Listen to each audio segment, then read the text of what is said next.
Itália, 25 de fevereiro de 2000.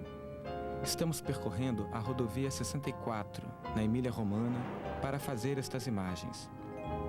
Por esta estrada passaram milhares de brasileiros durante a Segunda Guerra Mundial, deslocando-se pelas várias posições aliadas, transportando mortos e feridos, atacando e se defendendo dos soldados alemães. Este é o cenário das várias histórias que serão contadas neste filme.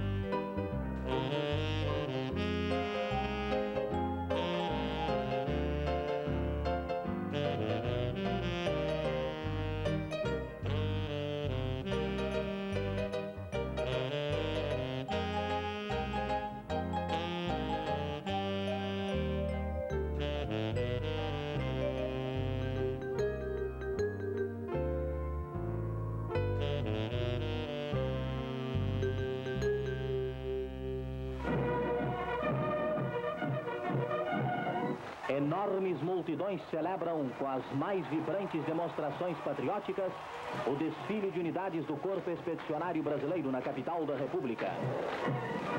Preparar combatentes capazes para uma guerra como a atual é tarefa que só os povos de grande tradição e progresso, de extraordinárias energias físicas e morais, conseguem realizar.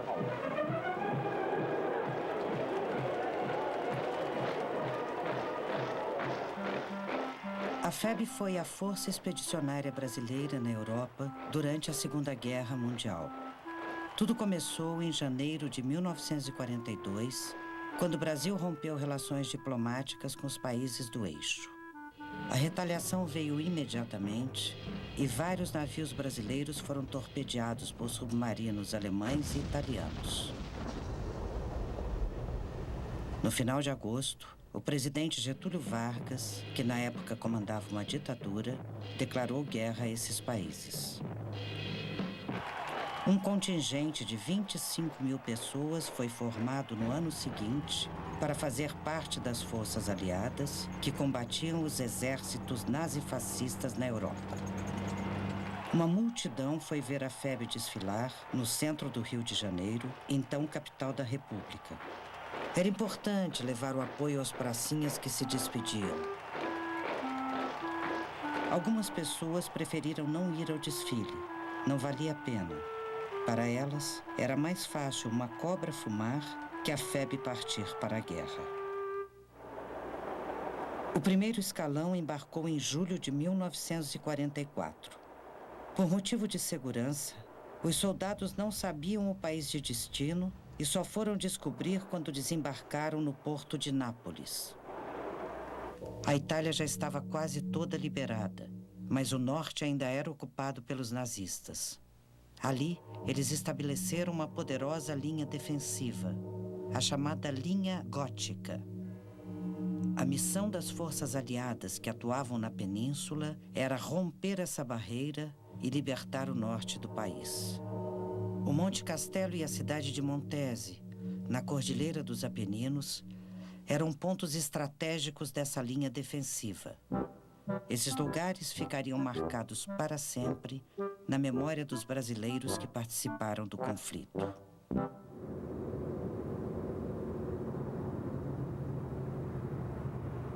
A filmagem começa aqui. A cidade de Brasília foi escolhida para sediar o 11º encontro dos veteranos brasileiros da Segunda Guerra Mundial. Decidimos vir do Rio de Janeiro para cá, pois esta é a nossa chance de encontrar veteranos de todo o Brasil. Neste momento, não temos um roteiro prévio. Somente uma pauta com algumas perguntas que vamos fazer a todos os personagens do filme.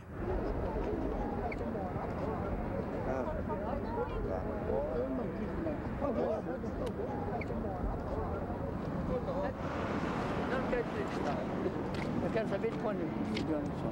De onde vocês são? Nós somos do Rio de Janeiro. Do Rio de Janeiro? Está fazendo A cobra fumou. Estamos fazendo um documentário, a cobra fumou. Então, ótimo, muito bom. E o senhor é da onde? Eu sou daqui de Brasília mesmo. Quer dizer, eu sou do Rio de Janeiro, sou natural do Rio de Janeiro. Sei, mas mora aqui em Brasília. Estou aqui em Brasília, moro aqui da Associação dos Veteranos aqui de Brasília. Associação de Veteranos. Foi importante para o senhor ter ido para a guerra? Olha, eu não era militar. Eu fui convocado, eu era bancário, era estudante, fui convocado, tinha que me apresentar, porque se não me apresentasse era considerado desertor. E depois eu me apresentei como todo brasileiro, né? Porque se eu não me apresentasse, eu não teria meus direitos civis, né? Eu perderia meu emprego. Aí eu viajei para a Itália. Ok. Aí nesse tempo, eu ainda era praça, né?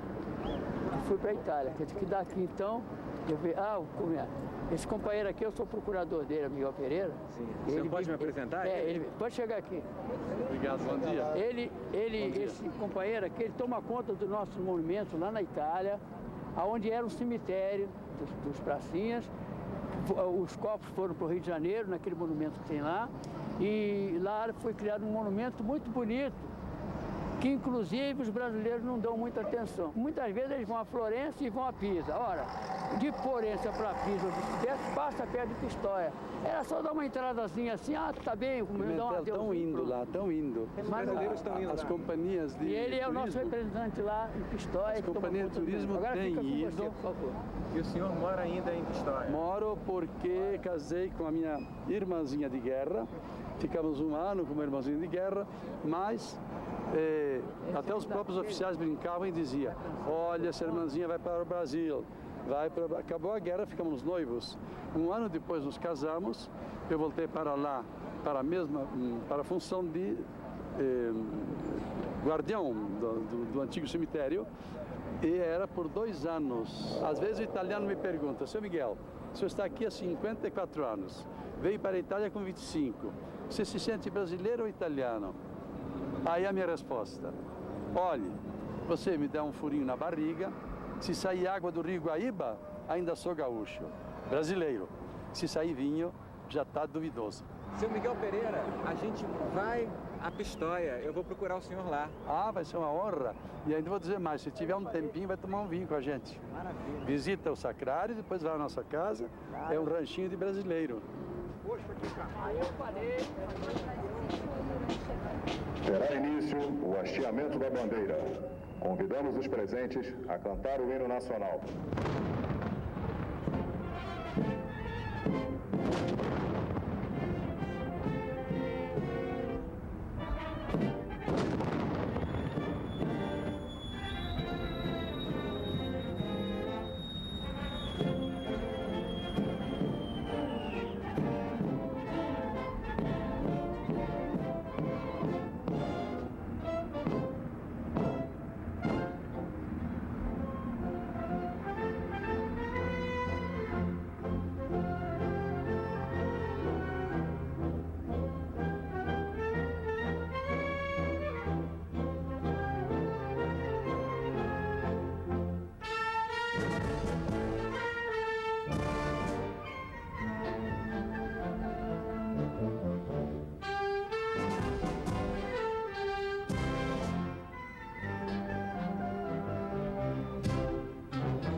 O encontro de veteranos acabará amanhã, dia 20 de novembro.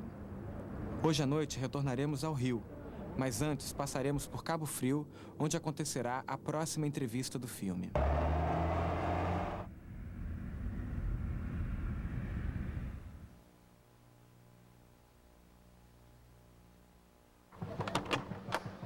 Olá. Olá. Olá. Bom dia, Seu que esqueleto aí? recepção, hein? Entre, por favor. Buki, pra lá, vem. Pra lá, vai. Por gentileza. O artista plástico Carlos Scliar foi para a Itália com 24 anos. Lá, ele foi um dos cabos da artilharia da FEB. Tá bom, tudo bem? Tudo bem. Aqui vocês têm o Rubem Braga. O livro dele não tem uma crônica a meu respeito. Aqui tem Histórias de Pracinha. Do Joel Silveira. Do Joel, onde tem desenhos que ele pediu emprestado, que eu cedi. E tem aí um livro que foi publicado pela BBC, Sim. também de crônicas de brasileiros sobre a FEB, e que eles usaram meus desenhos também a meu pedido. Isso era uma plantinha que eu descobri, que achei que eu ia morrer na guerra, e logo eu tinha que fazer uma coisa documentária de plantas que parecia que eu estava descobrindo na Itália, imagina, né? E aí são essas coisas, aí já são desenhos da FEB, tá vendo? E aí era o lugar que eu arranjei para dormir, que eles me arranjaram, aliás, que era uma espécie de depósito, mas armaram uma cama com todo o conforto. Essa era a velhinha que me hospedou. E o desenho tem a data, 7/12/44. Aqui, ó. Aqui sou eu, exatamente, com o chapéuzinho. Chapéuzinho nada, é um negócio de lã contra o frio. E na minha folga, então, eu desenhava tudo que me cercava, fiz quase 1000 desenhos. E esses desenhos, depois eu destruí a maior parte, que eram apontamentos não acabados, mas aqueles que serviam de documento eu guardei. E é uma espécie que eu digo, aquilo salvou a minha cabeça na medida que eu tive muitos colegas que a situação de guerra era completamente anormal. Então eu digo sempre, a guerra é uma experiência que eu não desejo nem para o meu pior inimigo, porque não é solução absolutamente para coisa nenhuma, e o que acontece no país que ela está ocorrendo é indiscutivelmente uma experiência que não tem volta. Por isso que eu acho que um dos países mais guerreiros de boca hoje, que é os Estados Unidos, nunca teve guerra no seu território, senão do norte e sul, né? Então é muito fácil falar numa coisa dessa quando não se sente na própria pele do lugar que se mora o que aconteceu na Itália. Que uma bomba que caía numa cidadezinha daquelas eram séculos de tradição cultural de vários níveis que eram destruídos. Então, para mim, é uma monstruosidade a guerra, sob qualquer aspecto que se analise.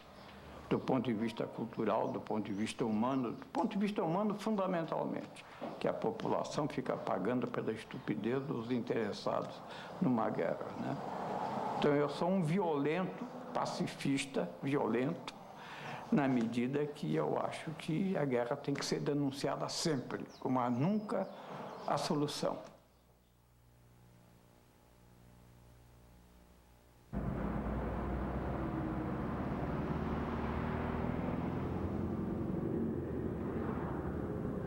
Terça-feira, 11h30 da manhã. Major Elza nos aguarda para a primeira de uma série de entrevistas que acontecerá nesta cidade. Quando eu digo que todos nós somos neuróticos, muita gente diz, eu não sou, está em pior estado porque não reconhece. Mas nós todos somos neuróticos porque vivemos um ano sob tensão, tensão nervosa. Mesmo as enfermeiras que vivem na retaguarda, os médicos que viveram na retaguarda e tudo isso, todos nós vivíamos sob tensão. Só um aviso desse, você chegar uma pessoa e dizer dar um toquezinho assim para você, ó, vai haver barulho. Prepara o hospital para receber ferido. Só aí, quem é que vem? Quem, meu Deus do céu, quem será que vai morrer? Quantos vão morrer? Quantos vão ficar feridos? Você fica naquele desespero de tensão e não pode demonstrar. Não pode demonstrar, principalmente para os doentes que estão ali na enfermaria, nada disso, tem que levar tudo na brincadeira, fazendo sempre uma brincadeira com um, uma brincadeira com o outro, manter a chama.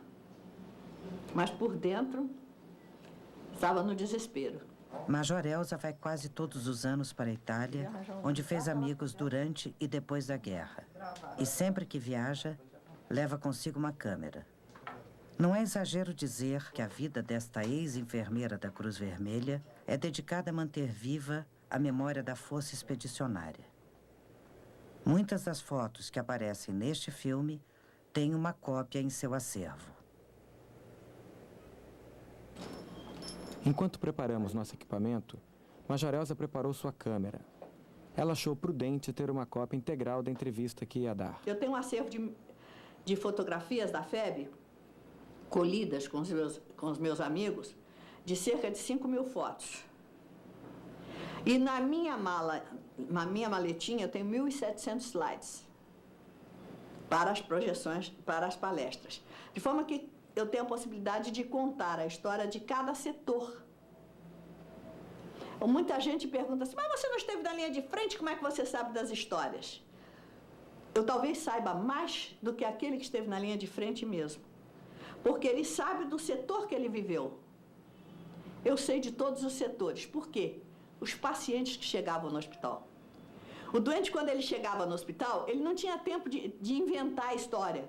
Ele contava a história verdadeira. Depois ele começava a fantasiar. Mas no momento em que ele chegava, ele não tinha tempo de estar inventando história. Então, essas histórias me eram passadas. Major, qual era o tipo de ferimento mais comum? O que levava ao hospital? Era... A variedade muito grande. Muita mina. Mina que mais dava de desastre. Porque a costa, por exemplo, inteira foi toda minada. Para você ter uma ideia, nesse hospital de Livorno, resolveram fazer um jardim num pedaço que nós pulávamos, tinha um quadrante assim, então nós pulávamos aqui e atravessávamos, pulávamos do outro lado, atravessávamos para cá, para não fazer o quadrante. Um belo dia resolveram fazer um jardim ali. A Ilza Meiralquiminha, colega de Belo Horizonte, estava na janela em cima. Quando o italiano bateu a picareta, não deu outra. Foi em cima da mina. Explodiu o italiano para todo lado, o coturno dele cortou o supercílio da Ilza e foi um drama. Com esta câmera eu tenho viajado pelo mundo afora e gravado as minhas entrevistas com os veteranos. Inclusive agora na Itália eu tive a oportunidade de gravar várias entrevistas com campesinos e que estiveram na Itália durante a Segunda Guerra Mundial.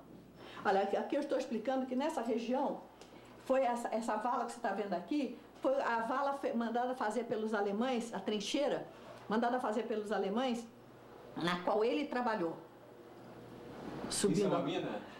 Não, é uma granada de morteiro ativada. Uma granada de morteiro. Esse homem é louco, ele mantém essa granada. Eu estou mostrando que a granada que ele trouxe lá de baixo, que a granada está completamente está pronta para ser disparada.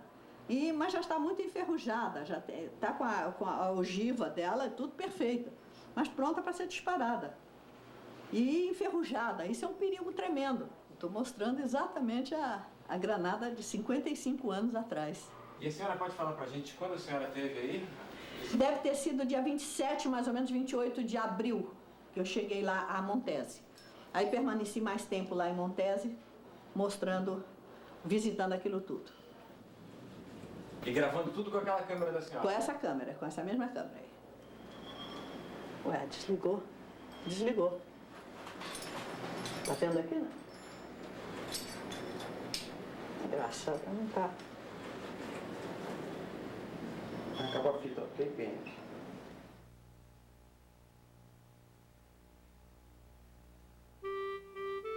A FEB reuniu gente de todas as regiões do Brasil e de todas as classes sociais. Na Itália, essa tropa miscigenada se tornou uma divisão do exército aliado, comandado pelo general americano Mark Clark. O general Mascarenhas de Moraes foi o comandante da Força Expedicionária Brasileira, que entrou em combate em setembro de 1944 e lutou até o fim da guerra em maio de 1945. Ok, podemos começar. Nesta foto, eu estou recebendo a condecoração norte-americana, a Bronze Star, a Estrela de Bronze. É uma condecoração que eles dão por feitos em combate. E essa condecoração eu recebi no quartel-general da FEB em Porretta Terme, na Itália. Quem está me condecorando é o general Bran. Bran, BR-2N, PRA-2N. O general Bran era chefe de operações do general McClark. E aqui se vê o general Krittenberg, que é o comandante do 4º Corpo de Exército, eu fui um dos primeiros brasileiros condecorados no Teatro de Operações. O Teatro de Operações do Mediterrâneo, onde nós operamos, em termos de infantaria, em termos de força terrestre, quando nós chegamos havia 23 divisões. Então nós fomos uma das 23. Eu preciso prestar atenção bem nisso, porque nós fomos, em termos de efetivos militares, pequenos. Nós éramos uma divisão.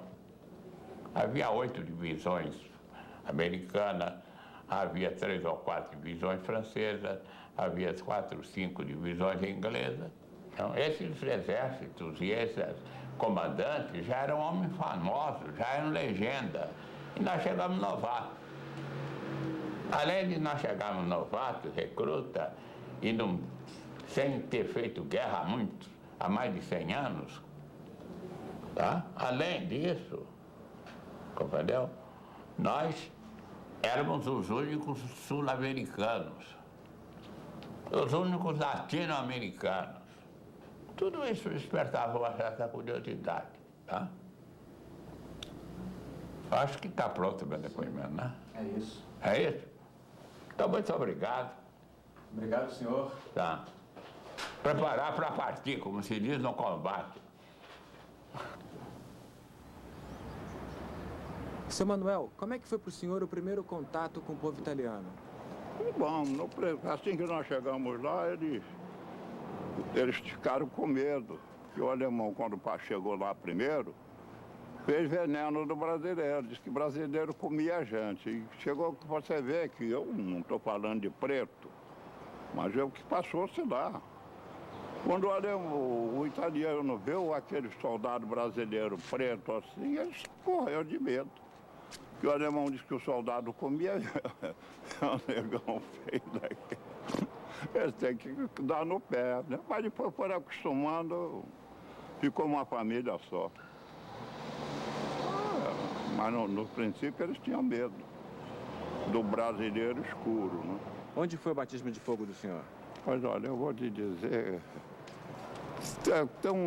eu sei que foi lá perto de Porreta, uma cidade lá que tem no pé de Monte Castelo. Passamos por ali e fomos mais para frente. Mas você sabe, naquele tempo eu tinha 25 anos. Hoje estou com 80, não posso gravar aquilo tudo na cabeça. E é coisa que a gente não tem, que eu não gosto de contar, que sou ex-combatente, que vi tanta miséria, tanta desgraça, que eu não gosto de dizer que sou ex-combatente. Vocês querem entrar, a gente abre a porta, você vê. Pode vir por aqui se quiser lá. Lá dentro pode vir. Pode entrar. Só não deve reparar porque tá ruim. Que foto é essa, seu Manuel? Isso é lá da guerra. Sou eu quando era novinho. Isso é onde, seu Manuel? É? E essa foto aqui é onde? Foi lá na Itália. Querida noiva, ofereço este como recordação minha no campo de batalha. Esta como prova de muito amor. Itália, 18 de março de 45. Muita saúde e felicidades do seu querido Manuel Ramos de Oliveira. Soldado número 602. Mas o senhor, o que o senhor achou quando o senhor viu a convocação? O senhor achou que era uma boa ir para a Itália? O senhor achou que ia atrapalhar a vida do senhor? Como é que foi? Não. Eu sabia que não era uma boa. Para ir para a guerra, né? Quem é que vai querer enfrentar bala aí satisfeito? Nem bandido. Não, quando eu recebi a convocação, não fiquei contente, não. Fiquei muito triste. Em sair daqui, num Brasil bom, sossegado, trabalhando para enfrentar a guerra. Não. Só o maluco podia sair contente. Ou então quem tivesse gostoso. Queria ser herói, mas eu não tinha vontade de ser herói, não. Mas vale um covarde vivo de que um herói morto, sabe? Ó. Um covarde vivo é melhor do que um herói morto. É lá, muito herói lá, enterrado lá no aterro lá do Flamengo, ali na avenida. É bom falar dessa época da guerra ou não? Não, eu pra mim não me sinto feliz. Não me sinto feliz só mesmo de ver a infelicidade que eu vi. Compreende? Assim, o sujeito chegar, uma ocasião eu fui, tive um dia de dispensa lá do front, tive um dia de dispensa para ir na cidade. Aí levei cigarro, levei chocolate, levei tudo que podia levar. Aí cheguei lá na cidade, lá em Pistoia. Aí veio uns garotinhos que eles... paisano, ele põe uma cenourinha, ele chamava soldado de paisano. Depois de uma cenourinha, digo sim. Aí ele mandou ir. Chegou lá na casa, era um sobrado. Aí subimos, a mulher estava na porta e disse, depois dessa senhorinha. Aí ela mandou esperar. Aí o homem estava deitado na cama, o marido dela. Se fosse aqui no Brasil, dizia que estava tuberculoso. Branco, magro mesmo, caído mesmo, estava caído mesmo de verdade. O marido da senhora? O marido da senhora.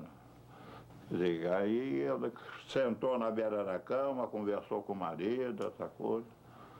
Como quem diz, sai que eu vou ter relações com ele aí para a gente pegar alguma coisa. Mas aí, meu filho, eu apaguei de ver essa coisa. Fiquei como que não tivesse uma gota de sangue. Aí o marido passou, me cumprimentou. Bonaceira, bonaceira. Bonaceira é boa tarde. Aí ela me chamou e... Mas não tive relações nenhuma com ela. Tudo que eu tinha dentro do embornal que eu ia vender, eu ia dar, eu dei tudo lá para ele. Dei cigarro, dei chocolate, dei sal, dei pó de café, dei tudo, não vendi, não tive relações com ela, não tive coragem. Ali eu morri ali, estava falando, mas estava morto. De ver a miséria. Porque você vê e deve calcular quem é casado ou quem é que está para casar. O marido levantar da cama para a mulher ter relações com outro homem a troco de um bocado de comida.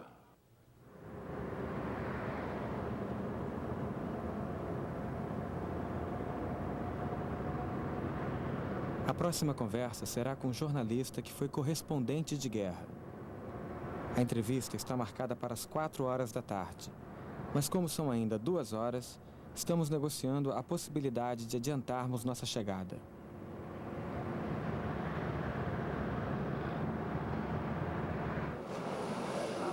Adiantadinhos, né? Aqui às 4 horas.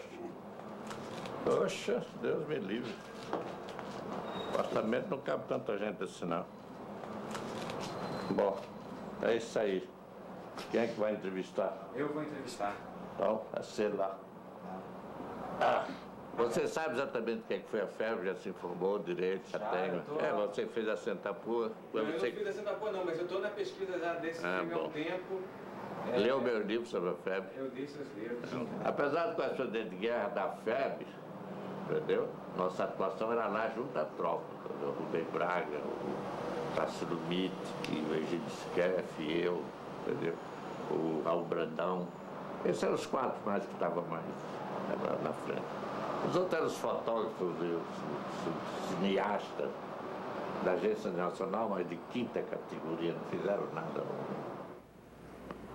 Joel, como é que era o clima nas redações aqui no Brasil quando viu que a cobra ia fumar? Os repórteres queriam ir, você estava... mas não tem a menor dúvida. Todo mundo queria ir, porque a guerra em si é um desastre, a barbaridade de coisa, mas, sob o ponto de vista da carreira do jornalista, não tem dúvida que é a grande aventura. Talvez o ponto alto, né? Principalmente naquele tempo que era a última guerra convencional e a última guerra justa, que era uma guerra que estava se lutando contra uma aberração, era o nazifascismo, né? Que a pessoa queria participar daquilo. Joel, você estava lá na rendição dos alemães, no dia 29 de abril. Como é que foi? Foi para mim o dia mais terrível da febre. Foi um dia horroroso, não acabava nunca, eu não aguentava. Estava de pé e vintinho até aqui para não dormir, porque deu tudo naquele dia. Primeira rendição da 148ª Divisão, que eu tenho que cobrir, era um fato fantástico, uma divisão inteira se render aos brasileiros, né? 14 mil alemães, 14.624 alemães.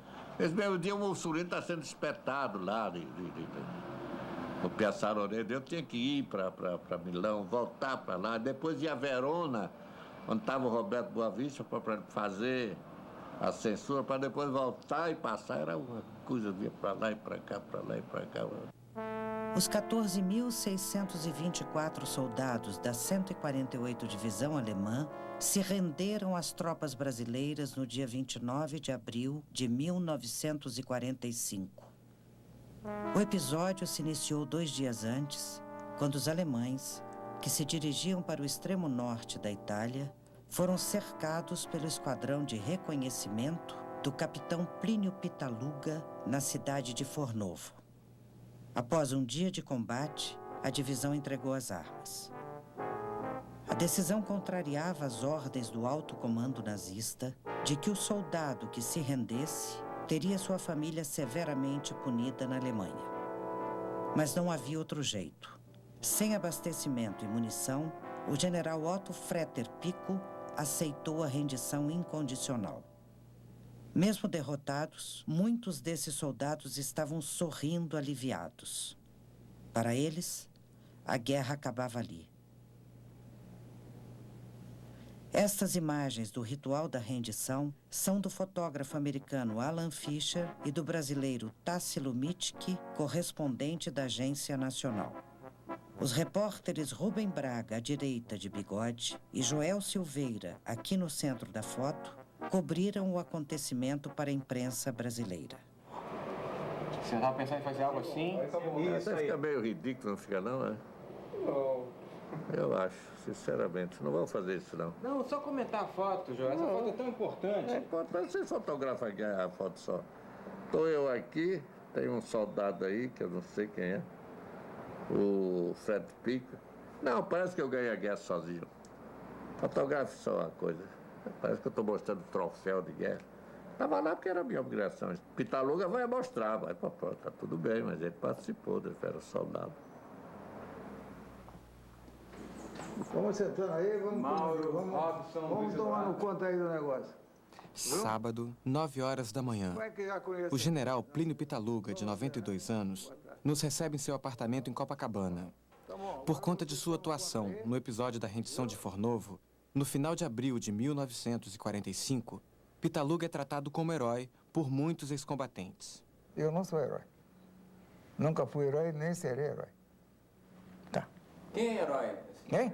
Quem é herói? Herói que morreu. Esse é herói. Ah, herói é diferente. Eu não fui herói. Fui um combatente normal, tá? Tranquilo, tá? Seguro. A preocupação nossa era fazer os homens voltarem para a guerra. Do meu esquadrão de 200 homens, morreram somente 4. Em combate 2, outros 2 acidentes de automóvel. Então eu soube conduzir meus homens dentro das minhas missões e nas minhas preocupações, na minha disciplina e de responsabilidade de trazer de volta as suas mães, as suas noivas, os seus maridos. Eu também. E pequenas lembranças aí, viu? Divisão blindada que teve conosco lá, apoiando a divisão blindada americana. E coisas de general velho, né? Neste mesmo dia, o general Plínio Pitaluga nos deu o contato de Dona Miranda, uma italiana que se casou com um soldado brasileiro durante a guerra. A senhora pode se apresentar para essa câmera aqui? Pois não. Meu nome é Miranda, primeiro nome, Bonani. Sou italiana, casada com um brasileiro, há mais de 50 anos. Casei durante a guerra. Como é que foi o casamento com o seu Arnaldo? Arnaldo, naturalmente, como militar, tinha que ter autorização para casar na Itália. Ele foi pedir essa autorização. Então, a resposta que veio foi gozadíssima. É proibido casar com o inimigo. Eu achei muito esquisito aquilo, de eu ser considerada uma inimiga. Na realidade, o italiano não era inimigo do brasileiro, porque naquelas alturas eram aliados até. Mas isso foi superado, depois ele fez outros pedidos e tal. Tanto é que casaram, se eu não me engano, 400 moças. Não, talvez seja demais. 200, por aí. Casaram muitas, e todas elas eram italianas casadas com brasileiros, né? Dona Miranda, como é que chegou para a senhora a notícia do final da guerra? Bom, eu estava na região onde tinha passado realmente a guerra, onde estava tudo destruído, onde as pessoas não encontravam mais as coisas, não encontravam mais as casas, não encontravam as pessoas. Então, não foi aquela euforia que a gente viu até em filmes, quando chegavam os libertadores, todo mundo... Não havia espaço para isso. A gente estava lá no meio dos destroços da guerra, num lugar que tinha sido praticamente destruído completamente pelos bombardeios, pelas lutas, pelas guerrilhas, por tudo. Mas foi um alívio, claro.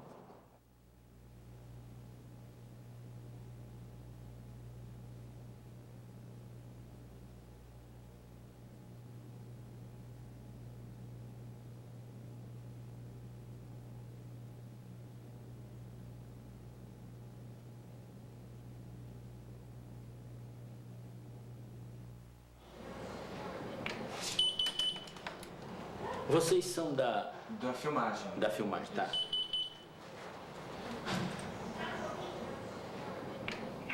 Alô, coronel? O pessoal da filmagem vai subir, coronel. De nada. Pode subir. 501 esse elevador aí. Posso usar a imagem do senhor nesse filme sobre o Coronel Sérgio? Pode. Ok. Tá.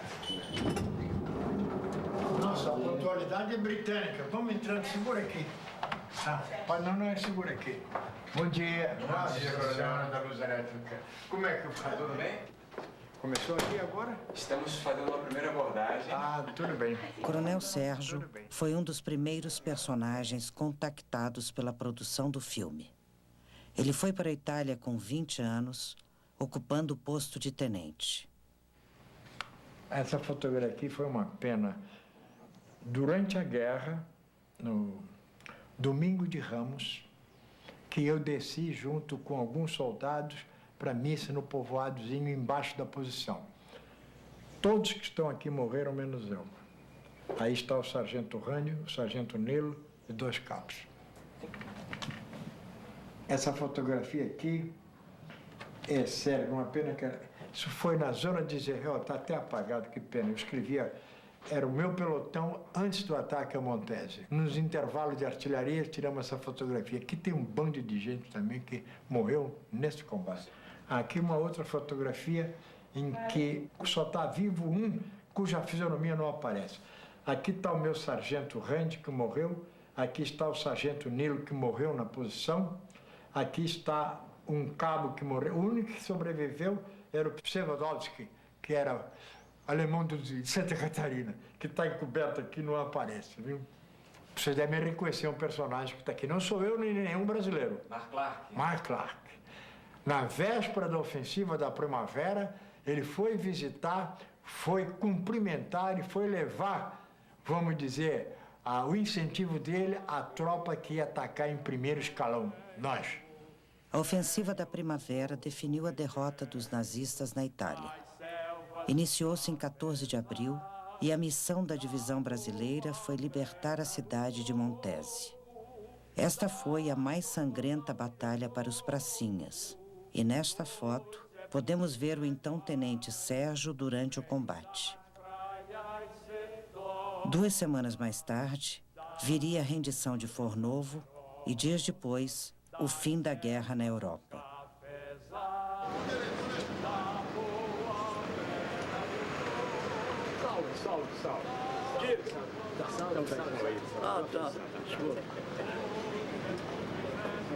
Segunda-feira, 4 horas da tarde. Este que vai à direita de quadro é João Viana e do seu lado Candinho. Os dois veteranos ficaram de dar seus depoimentos no Museu da FEB, que fica na Casa da FEB, na Rua das Marrecas, centro da cidade. Nelson, vem aqui. Oi. Quero cumprimentar você para fotografar. Obrigado. Da minha terra natal, por mais terra que eu percorra, não permita, Deus, que eu morra, sem que volte para lá. Sem que leve por divisa este bem que simboliza a vitória que virá.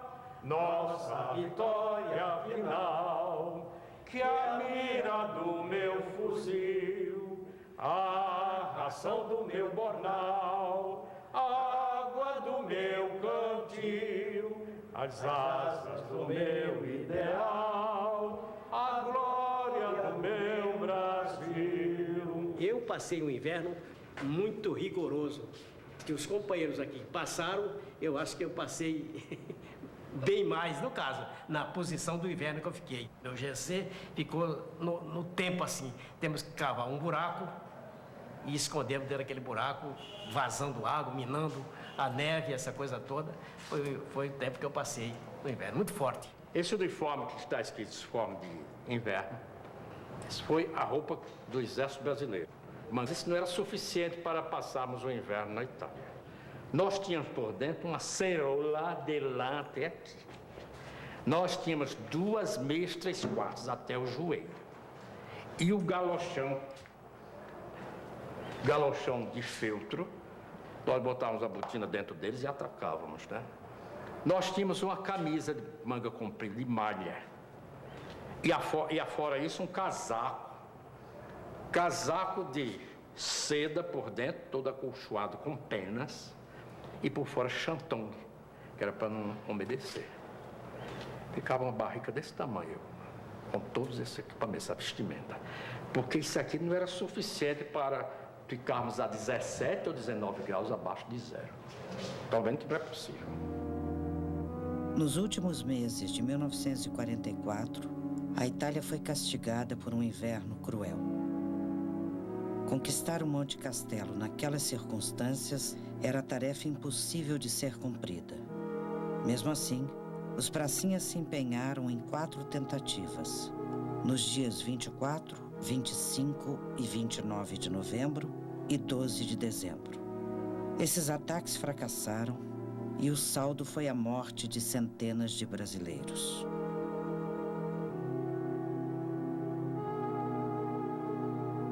O Monte Castelo só foi conquistado em fevereiro de 1945, quando a FEB pôde contar com o apoio da aviação brasileira e da 10ª Divisão de Montanha Americana. Das tentativas anteriores, restou o trauma. Naquele dia eu disse, pô, não vai escapar ninguém, quer dizer, inclusive eu. É onde eu vi a maior parte dos companheiros tombarem mortos e feridos. Foi no dia 12 de dezembro, o segundo ataque que o Regimento Sampaio investiu ao Monte Castelo. Nesse dia eu não dei nada pela minha vida e nem estava dando pela vida dos outros companheiros, como eu vi muitos tombarem perto de mim assim. Quer dizer, então eu acho que o dia 12 de dezembro para mim foi um dos piores dias e horas na hora do avanço do Monte Castelo. O terceiro ataque ao Monte Castelo, 12 de dezembro de 44, eu estava com a metralhadora .30 e os alemães atiraram muito na posição onde eu estava. Uma granada caiu a 3 metros da minha trincheira. O meu atirador ficou surdo a tarde e a noite toda. Eu senti gosto de sangue na garganta, porque não era preciso ser atingido pelo estilhaço da granada, bastava o deslocamento de ar da granada. Em combates seguintes, nós tivemos um colega, cabo, lá de Campina Grande, que ficou desacordado enquanto estava no chão, saindo sangue pelas narinas. Não estava ferido, só com o deslocamento do ar da granada.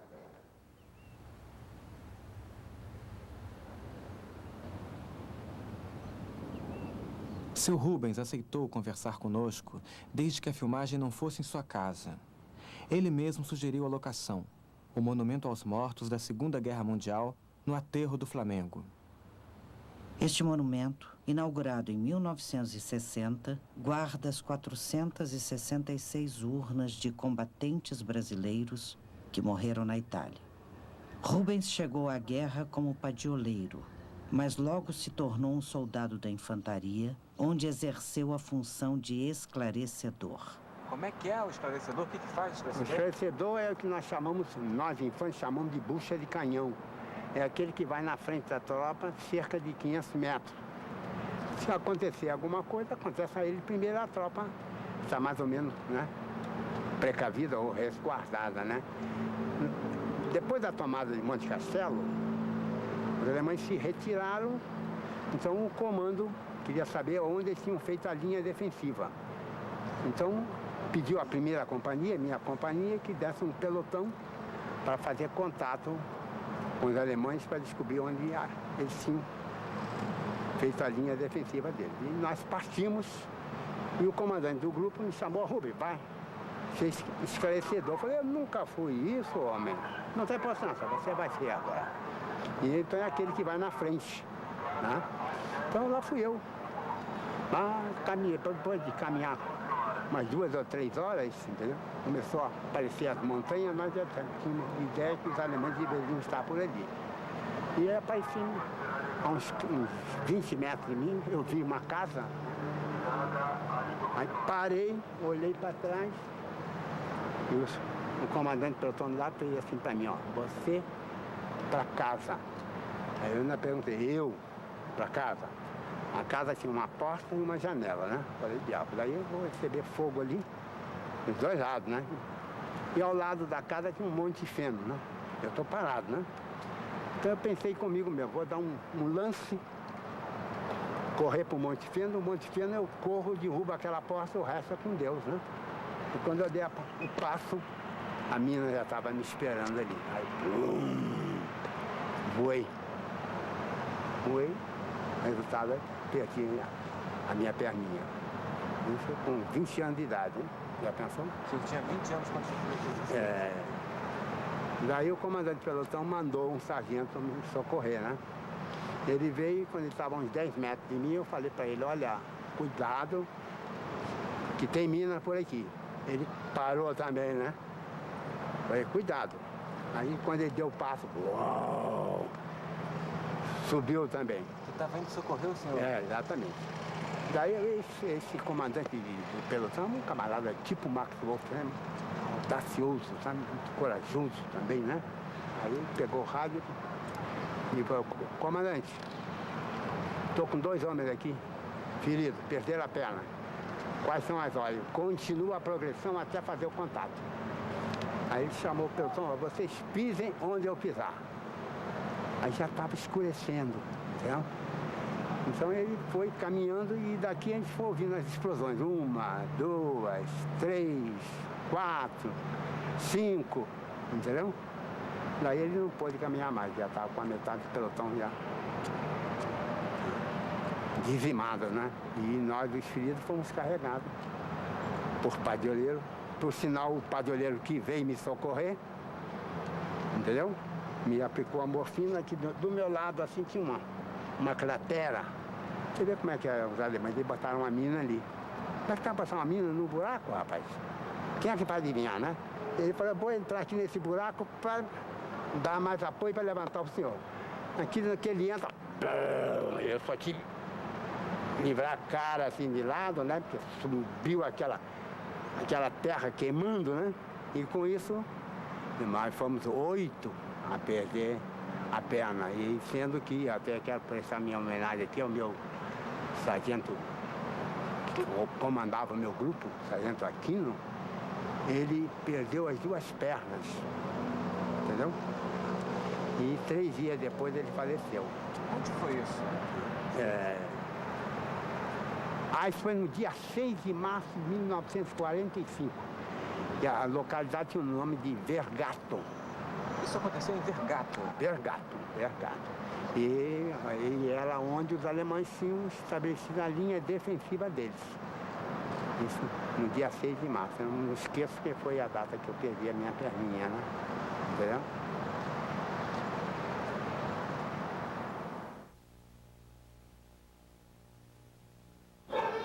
Já está valendo aí?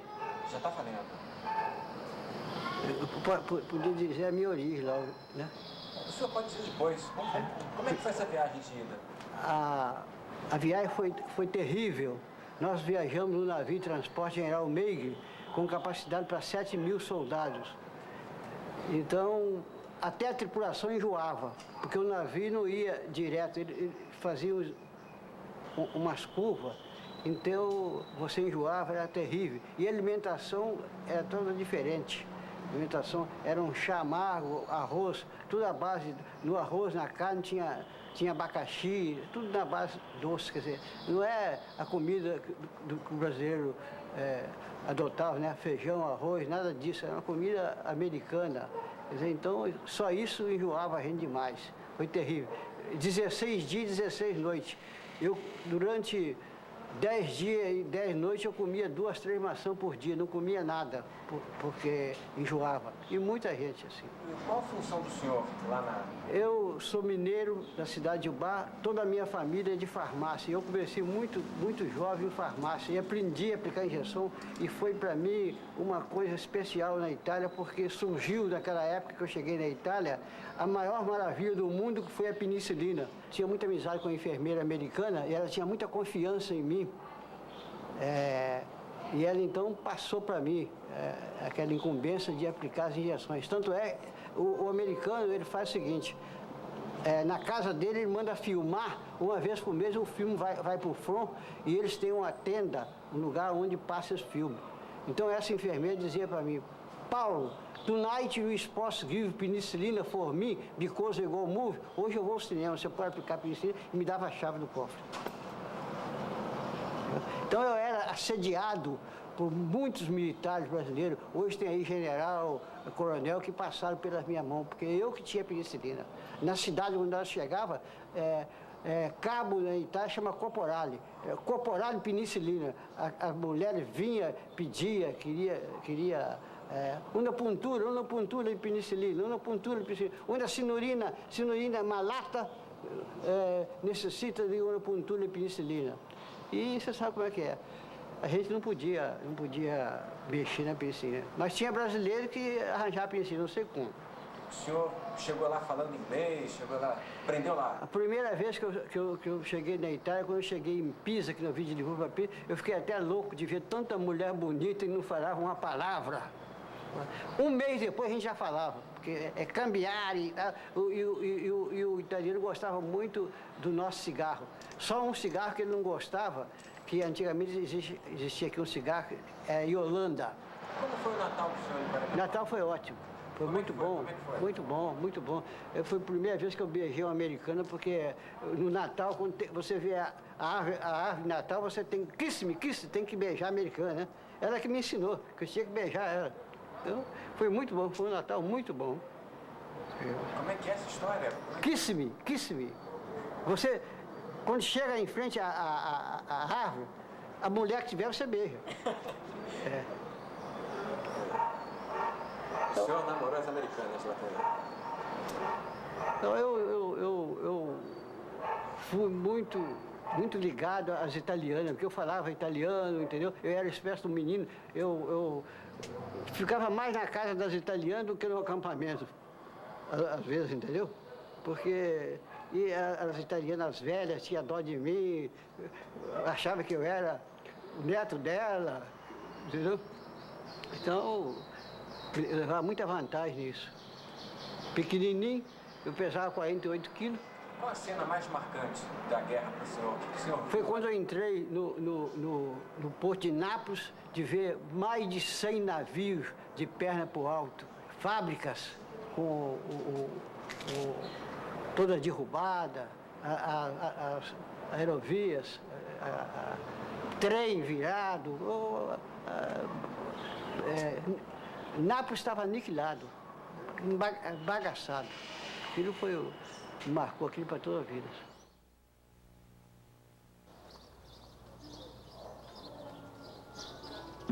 Moisés, próximo personagem desta história, vive aqui no conjunto habitacional dos ex-combatentes em Benfica, zona norte da cidade do Rio de Janeiro.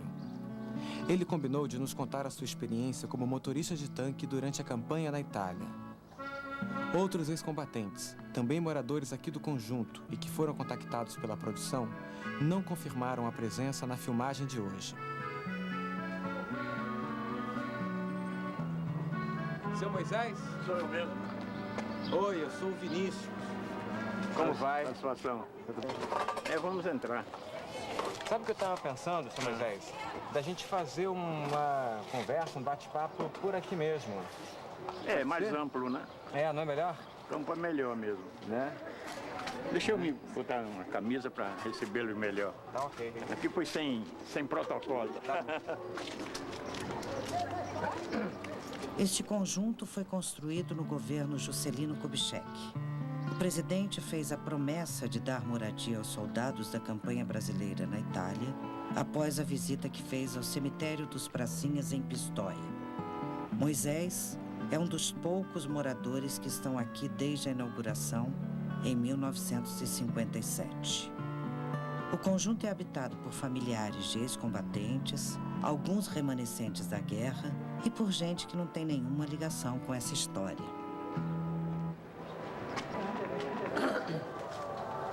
Vamos pra cá. Cadê o Otacílio? Otacílio!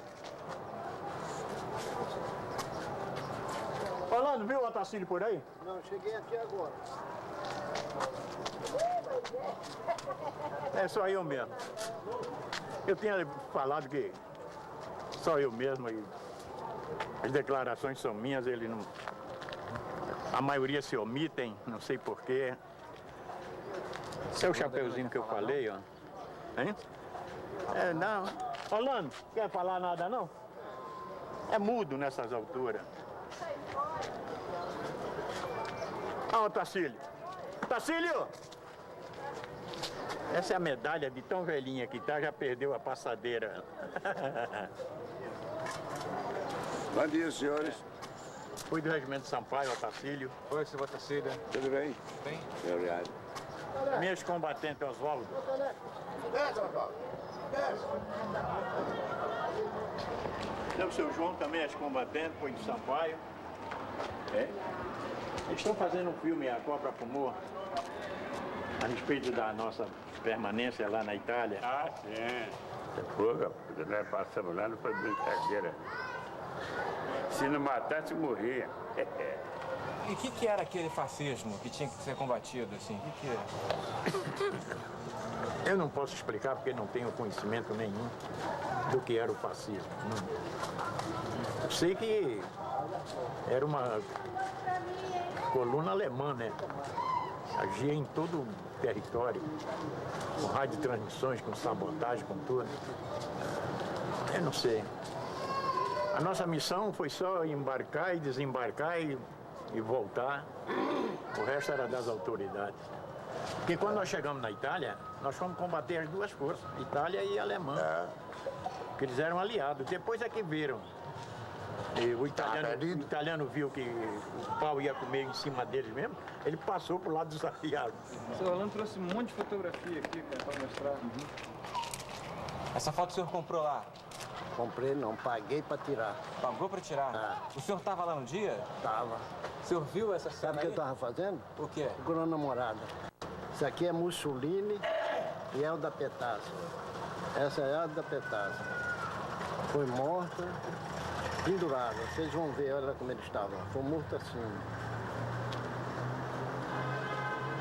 Pode ir mudando? Pode. Mussolini, foi morto assim.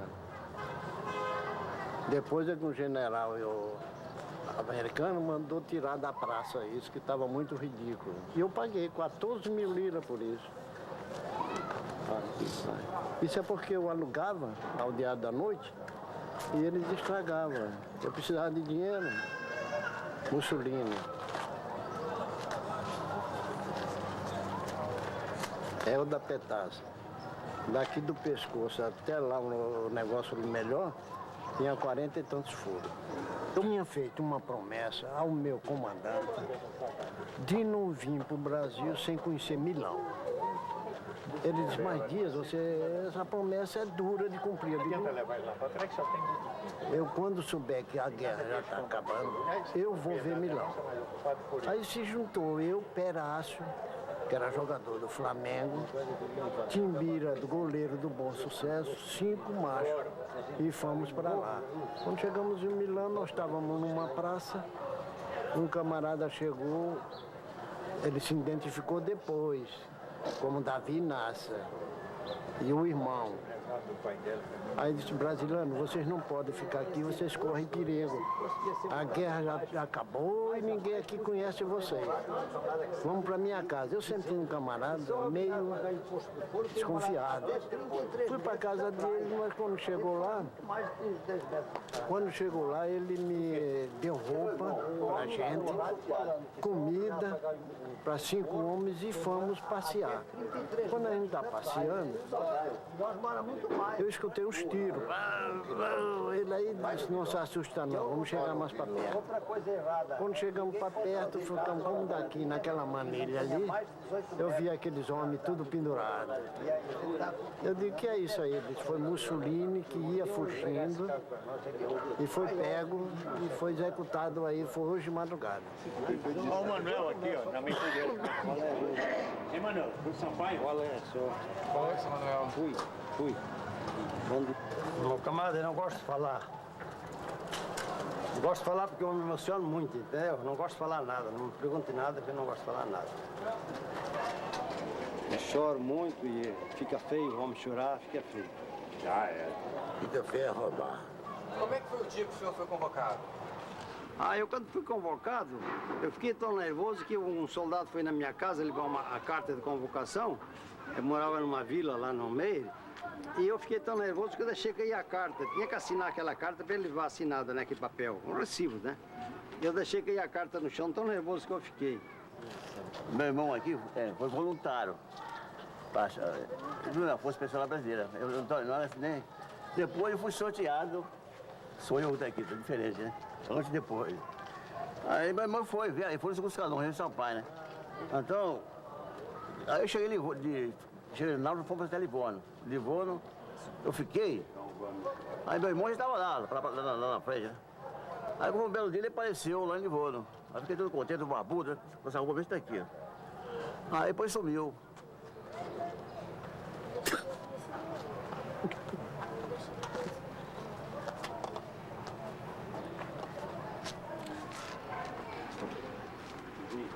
É esse o nosso estado de mineiro é isso.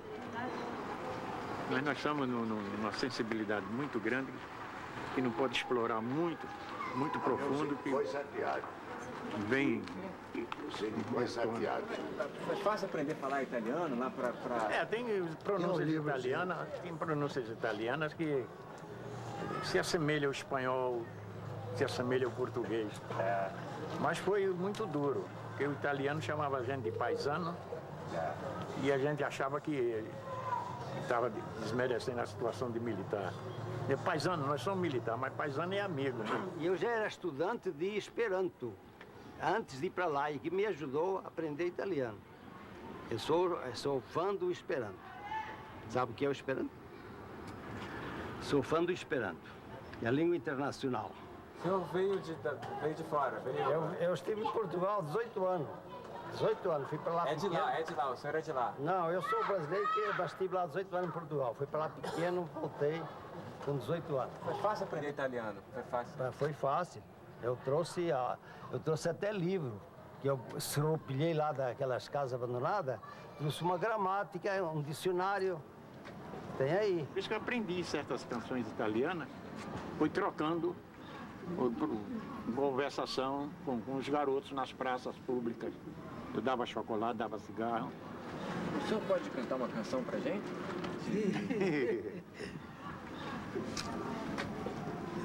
Peraí, deixa eu ver se eu me lembro. Firenze, essa noite sei belo, sou manto di estrelle, lontano nel cuore l'amore, se falo di amore. Firenze sei tanta poesia, perché vita mia eterna nel cuore. Firenze sei tanto sbagliato perché riscordato eterno razioni. Sull'arno di argento si specchia o firmamento. Zio noi sospiram tanto se perde lontano. Dorme Firenze, sotto il raggio della luna, mas dentro nel balcone veio uma Madonna bruna. É isso aí. A gente aprendia assim, dando chocolate, cigarro. Aprendia com as crianças? Com as crianças, né? Porque o melhor meio de informação é idoso e criança, né? Quem quiser apanhar uma informação, é só agradar um velho e uma criança, que isso faz parte do catecismo do militar no campo de batalha, né? Quem contou para o senhor essa notícia boa do final da guerra? Quem é que veio? A notícia boa é aquele boato que corre, boato grande, porque a gente é uma tropa que estava ali. Estamos ali esperando a ordem para avançar, né? Mas depois veio a ordem que não avançar mais, que ia recuar, né? E então, num dia, acho que de maio, né? Quando acabou a guerra? Foi em maio, né? No dia 8 de maio eu me encontrava numa cidade italiana por nome de Prato, próximo a Firenze. E eu disse que os tanques operaram pouco na Itália, no sul da Itália, por ser um terreno acidentado. Então me mandaram para a Companhia de Manutenção Americana em Prato. A minha missão que era? Aprendendo a dirigir os caminhões de 2,5 toneladas e abastecendo o front, levando munição, levando gêneros. E numa dessas viagens, em plena viagem, eu parei numa cidade, todo mundo dançando, eu perguntei o que era, de Finisce la Guerra. Dia 8 de maio de 1945. Foi quando o mundo todo passou a expirar.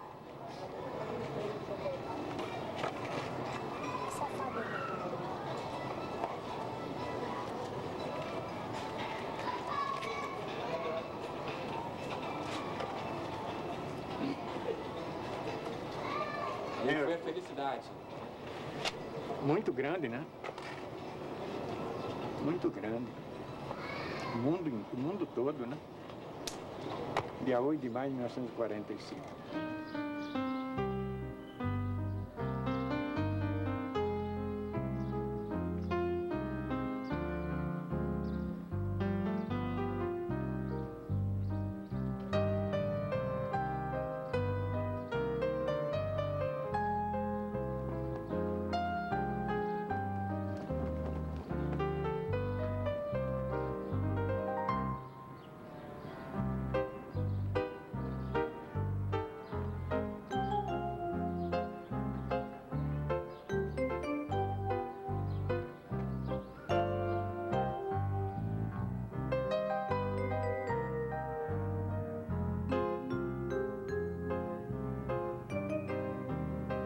– 21 de fevereiro de 2000, primeiro dia de filmagem na Itália e data da conquista de Monte Castelo. Esta coincidência foi planejada. Neste carro, aí da frente, vai Miguel Pereira, que conhecemos no Encontro dos Veteranos em Brasília, em novembro do ano passado. Ele está nos conduzindo a Betaia, um lugarejo próximo ao Monte Castelo.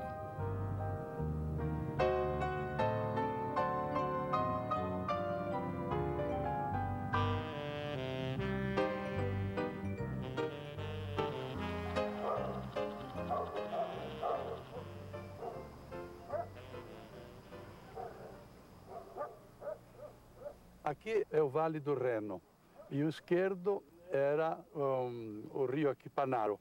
Bem, de Porreta Terme, onde estava o QG do Marechal João Batista Mendes de Moraes, comandante, nós recebemos a primeira missão no início de novembro, o grosso da FEB, e de manter essa estrada transitável numa posição defensiva agressiva.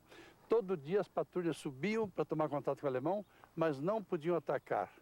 E houve os maiores combates ali em Marano, onde eu estive a primeira vez, 11 dias. Quando acabou, fui promovido a segundo sargento, era terceiro. Bem, e logo em cima tem a Torre de Nerone, tem o Castelo Novo de Vergato, e prosseguindo passa Vergato, Bolonha, onde você já conhece a estrada. Mas o que é importante notar, que todo esse espinhaço aqui dominava a estrada. E desde lá do QG até Vergato era sob tiro do alemão. Onde está o Monte Castelo? O Monte Castelo está na direção aqui esquerda daquela torrezinha. E é o flanco direito do monte.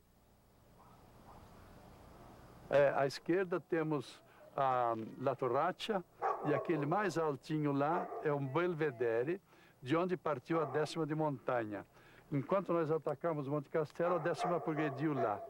Mas só conseguiu chegar depois que nós tomamos o monte. E a aviação brasileira, naquele dia, atacou o dia inteiro bombardeando eles. A gente via, dali da minha posição, o avião desaparecia lá e atirava e tal. Voltava, mergulhava, saia outro, continuamente. Eles não esperavam do assalto dos aviões naquele dia. Foi um ajutório enorme. E aqui embaixo estava tudo cheio de artilharia, largando bala em cima. Era um verdadeiro terremoto. Infelizmente.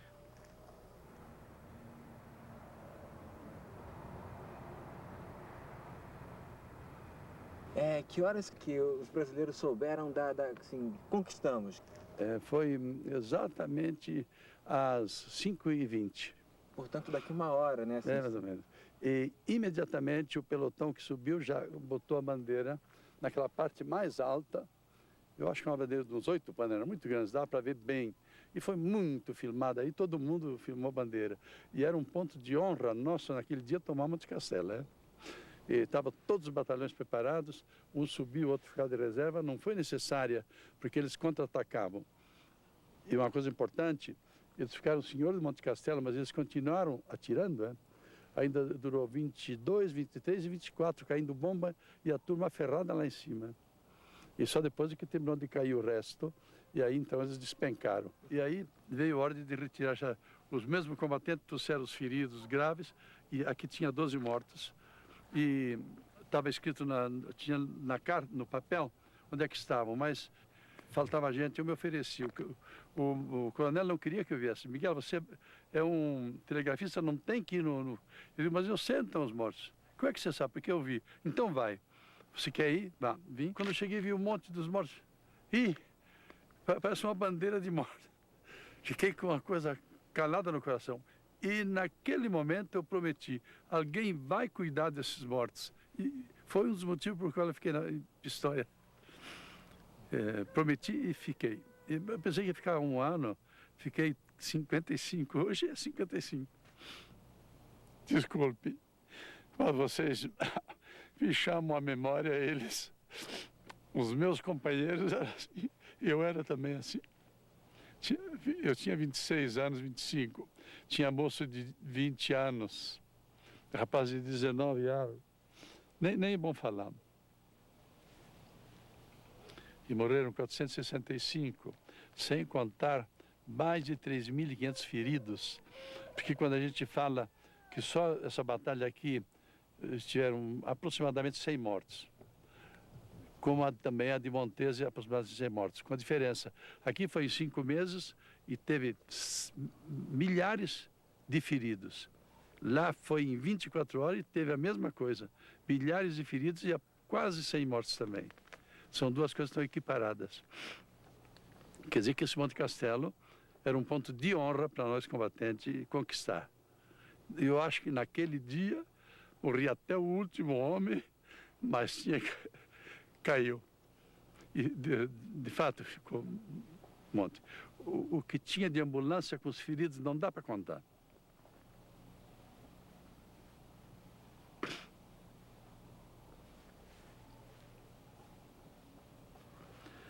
Obrigado. Eu nunca pensei, 55 anos depois, estar aqui, relembrando, né? Eu acho que só Deus mesmo.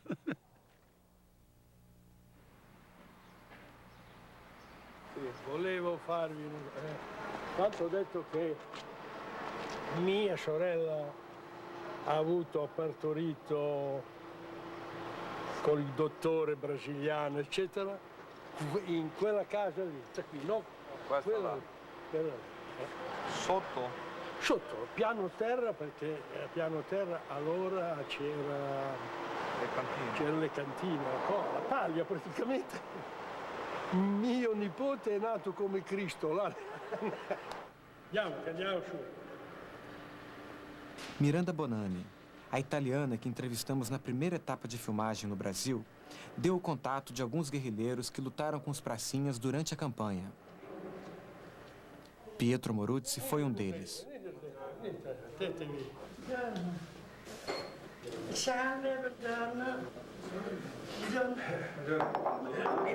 Mi riprendete? Come sono messa? Quella è mia moglie e questa è mia cognata, la sorella.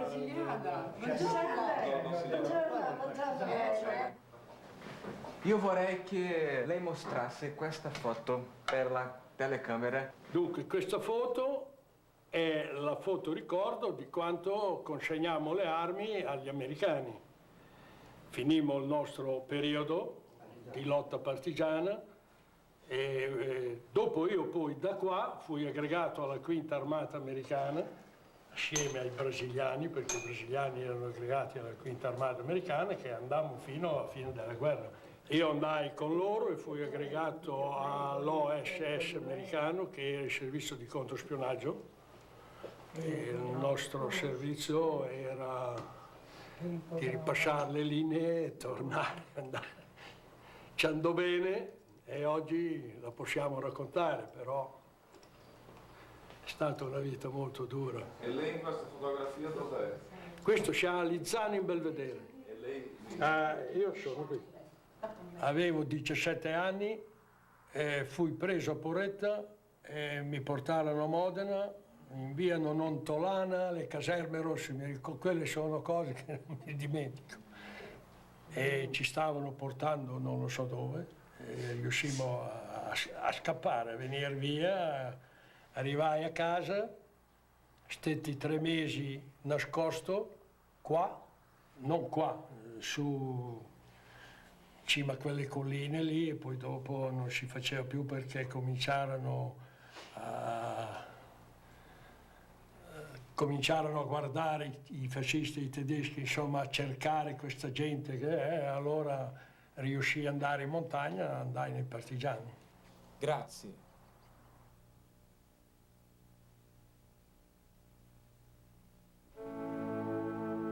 Quando estivemos com Major Elza, em novembro do ano passado, ela deu a dica. Vocês não podem deixar de ir. A Torre de Nerone está destruída, só tem a base e já não dá para ver mais nada. Mas é um ponto interessante de alcançar.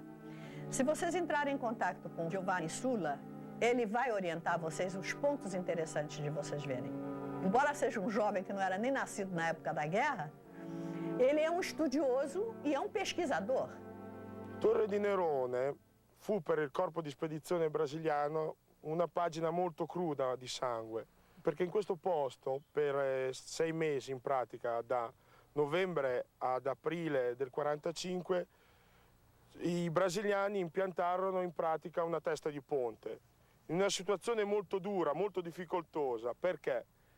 Perché sia da questo lato che di fronte che dall'altro lato c'erano grosse postazioni tedesche.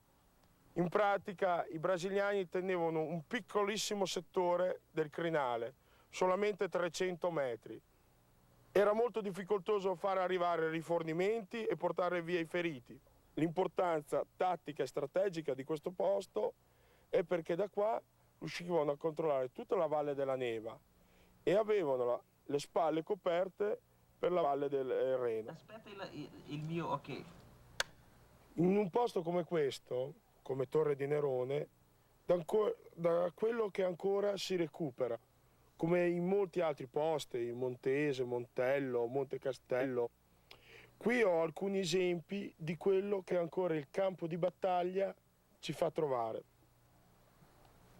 Bombe a mano per i combattimenti ravvicinati o per le conquiste dei bunker. Questa è la tipica ananas di produzione americana. Pistole, caricatori di mitragliatrice Thompson. Veniamo alla parte più terribile che è una guerra. Questa è la bomba da 81 mm tedesca che causò insieme alla Lurdigna e alle mine le maggiori perdite nelle file dei Pracinhas brasiliani. E qui vediamo a un piastrino di un soldato brasiliano. Da notizie che ho ricevuto da Pistoia, da parte di Miguel Pereira, non risulta nell'elenco dei morti. Molto probabilmente l'ha perso durante un combattimento.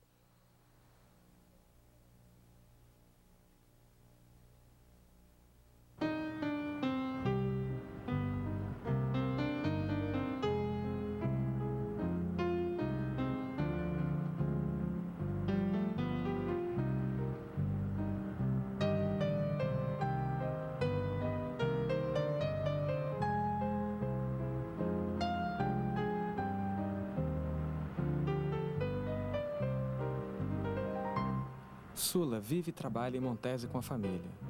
E é aqui também que ele se dedica à história da campanha brasileira na Itália. Sula, ha detto che questa terra è coltivata con sangue Tu brasiliano. immaginati che qui in questa zona del Montello, dintorni Montese, sono morti quasi tutti 180-200 soldati brasiliani, Pracinhas, che sono morti durante la fase finale. Questo è stato l'atto finale di 4 giorni di battaglia. Perché? Perché questo è un posto molto difficile da prendere. Qui ci stavano tra l'altro gli uomini della 114esima Jager Division, una divisione di veterani del fronte russo e di varie battaglie. Erano esperti nella guerra di montagna, ma soprattutto erano tenacemente portati a resistere in questo luogo, perché sapevano che alle loro spalle non c'era più niente, non c'era più linea difensiva. Da quella parte là c'era la pianura padana. L'ultima resistenza grossa della campagna d'Italia è stata fatta qua. Fin da bambino ho sempre sentito parlare delle truppe brasiliane. Molti hanno la convinzione che la campagna d'Italia sia sempre stata condotta invece solo dalle truppe americane e inglesi. Invece qui sentivo sempre parlare dai contadini o dalla popolazione civile di queste truppe brasiliane. Quindi io in questi 20 anni che raccolgo materiale, testimonianze, ne ho sempre sentito parlare molto bene. E vado orgoglioso che quando da appassionato vado a un convegno storico, faccio una mostra, faccio qualcosa, vado orgoglioso, la mia città, la mia regione è stata liberata dai Pracinhas, dalle truppe brasiliane, a cui penso che tutta la popolazione qui del circondario sia eternamente grata.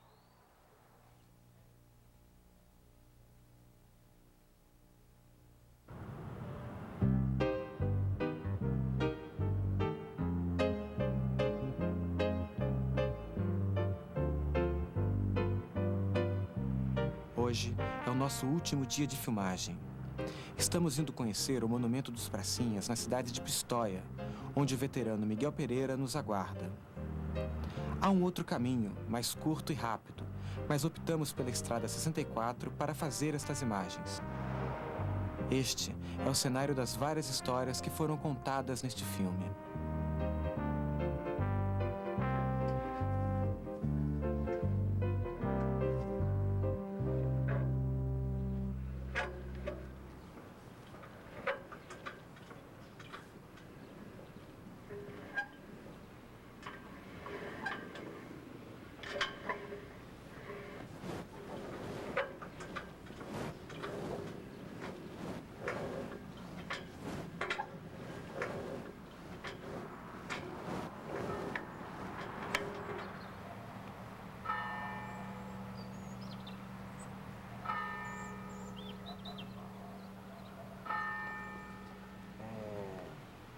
Geraldo Santana era seu companheiro? O Geraldo Santana era um radiografista muito bom, um mineirinho, moreninho, e era do nosso grupo. E uma coisa penosa, ele trabalhava no QG em Porreta, onde caía muita bomba, e não queria sair dali porque estava esperando do Brasil, que a mulher tinha ficado grávida, estava para ter uma criança. E ele, na véspera quase do nascimento da criança, levou um tiro de canhão e morreu. Não chegou a ver o nascimento da filha. Max Wolf foi um grande herói lá, desculpe, lá de perto de Montese. Quando estavam preparando o ataque de Montese, ele saía nas patrulhas, ele sempre era voluntário para as patrulhas. E um dado dia acertaram, mas ele ficou até, foi recuperado depois. Quando ele atravessava um cercado de arame de espinho, já feito pelo americano, pelo alemão, para atrapalhar a progressão, quando ele estava se preparando para passar, morreu.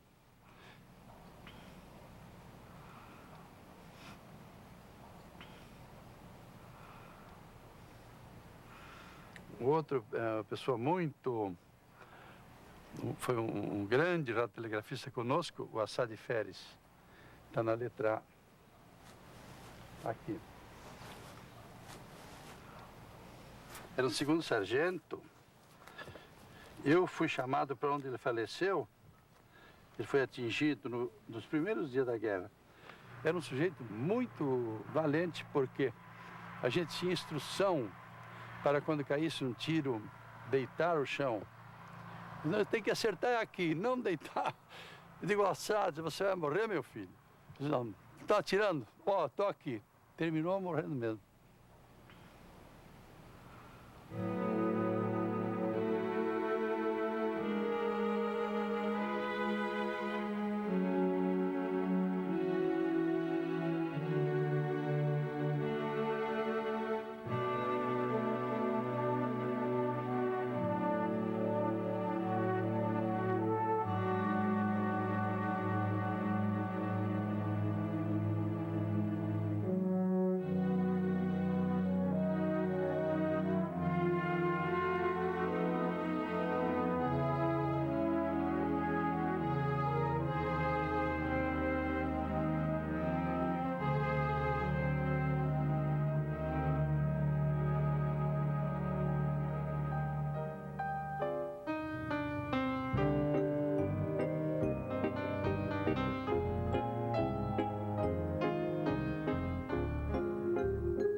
São 4h30 da tarde e estamos indo em direção a Bolonha.